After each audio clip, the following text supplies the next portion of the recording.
வணக்கம். இது உங்கள் தாத்தா ராமசுப்பு.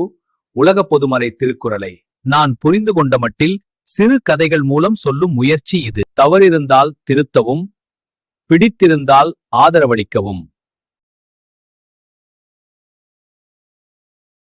இளங்கோ தனது அறையில் அமர்ந்து கணினியில் வேலை செய்து கொண்டே காதில் ஹெட்போன் அணிந்து ஏதோ ஒரு அறிஞரின் பேச்சை கூர்ந்து கவனித்துக் கொண்டிருக்கிறான்.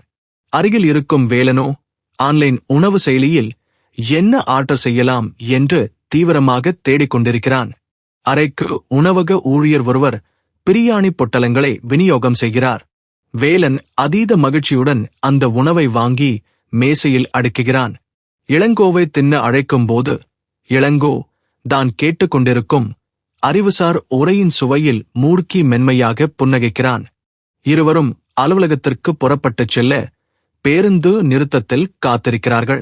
மாநகர பேருந்துகளின் சத்தமும் கூட்டமும் அதிகமாக இருக்கிறது. வேலன் அந்த நெரிசலைக் கண்டு எரிச்சலடைகிறான்.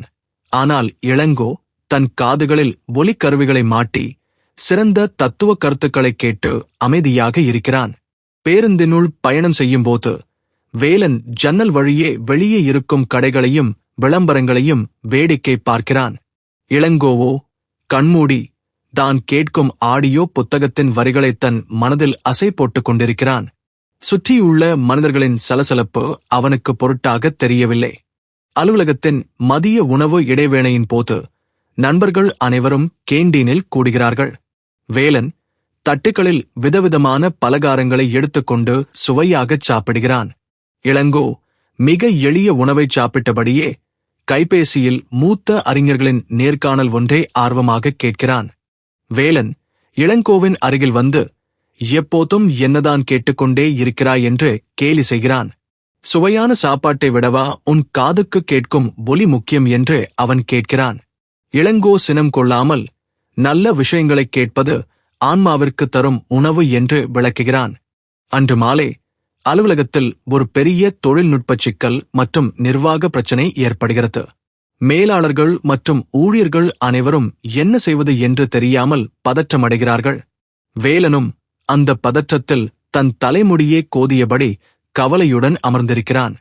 இளங்கோ தான் பல அறிஞர்களின் உரைகளை கேட்டு பெற்ற அனுபவ அறிவையும் மேலாண்மை பாடங்களையும் கொண்டு பேசத் தொடங்குகிறான். அவன் சொல்லும் தீர்வுகள் மிகவும் முதிர்ச்சியுடனும் தெளிவுடனும் இருக்கின்றன. அங்கிருக்கும் அனைவரும் அவனது பேச்சை வியப்புடன் கவனிக்கிறார்கள். அலுவலக பிரச்சினை சுமூகமாக முடிவடைந்ததால் மேலாளர் இளங்கோவை பாராட்டி அவனுக்கு பதவி உயர்வுக்கான சான்றிதழை வழங்குகிறார். இந்த தெளிவு அவனுக்கு எப்படி கிடைத்தது என்று அனைவரும் ஆச்சரியப்படுகிறார்கள். வேலன் தன் நண்பனின் திறமையைக் கண்டு பெருமிதமும் ஆச்சரியமும் கொள்கிறான். அன்று இரவு அவர்கள் தங்கியிருக்கும் குடியிருப்பின் பொது அரங்கில் ஒரு ஆன்மீக மற்றும் வாழ்வியல் சொற்பொழிவு நிகழ்ச்சி நடக்கிறது. இளங்கோ அந்த அரங்கின் முன் வரிசையில் சென்று மிக ஆவலோடு அமர்கிறான். மேடையில் ஒரு வயதான அறிஞர் உரையாற்ற தயாராகிக் கொண்டிருக்கிறார். வேலன் அரங்கிற்கு வெளியே நின்று உள்ளே நடக்கும் சொற்பொழிவை கவனித்துவிட்டுச் சிரிக்கிறான். இந்த வயதில் இதையெல்லாம் கேட்டு என்ன செய்யப் போகிறாய் என்று நினைத்து அவன் தன் கைபேசியில் கேளிக்கை விளையாட்டுகளை விளையாடத் தொடங்குகிறான்.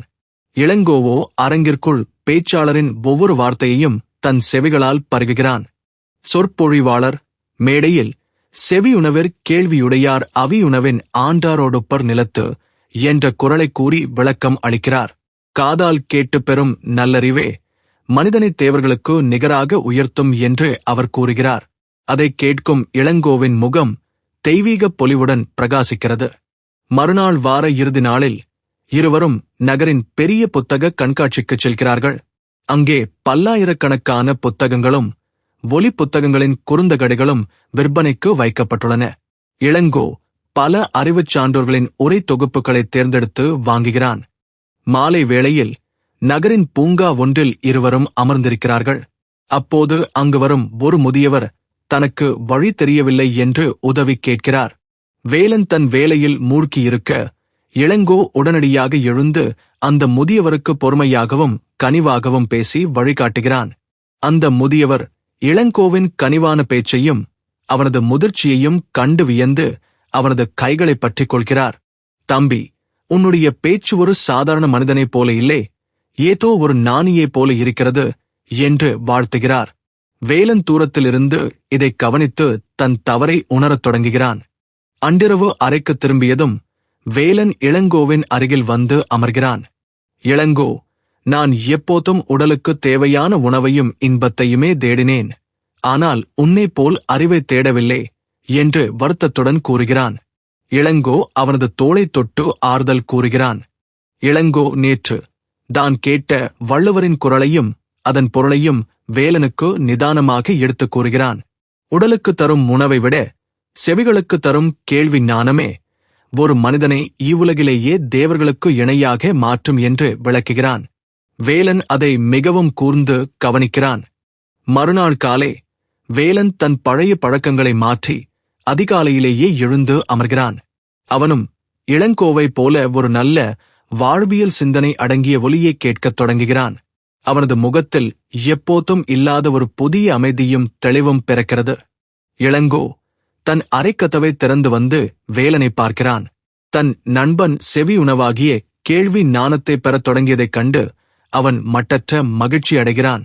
இருவரும் ஒருவரையொருவர் பார்த்து புரிந்துணர்வுடன் புன்னகைத்துக் கொள்கிறார்கள். இருவரும் அடுக்குமாடி குடியிருப்பின் மொட்டை மாடியில் நின்று உதயசூரியனை பார்க்கிறார்கள். அவர்கள் பின்னணியில் வானம் அழகிய நிறங்களில் காட்சியளிக்கிறது. பூலோகத்தில் வாழ்ந்தாலும் தேவர்களைப் போன்ற மன நிறைவோடு அவர்கள் இருப்பதை அந்த ஒளி காட்டுகிறது. திரையில் செவியுணவிற் கேள்வியுடையார் அவியுணவின் ஆண்டாரோ டொப்பர் நிலத்து என்ற குரல் தோன்றி மறைகிறது. நாளை சந்திப்போம். இன்று விடை பெறுகிறேன். நன்றி.